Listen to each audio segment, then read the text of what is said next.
கையில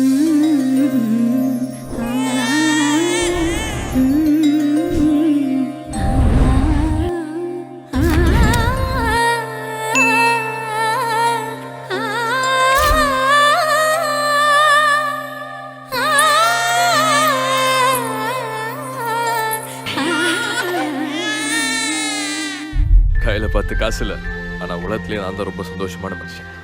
இனி எல்லாம் இவனுக்காக. இவனை சுத்தி எல்லாமே அழகா இருக்கணும், எப்போதுமே சந்தோஷமா இருக்கணும்.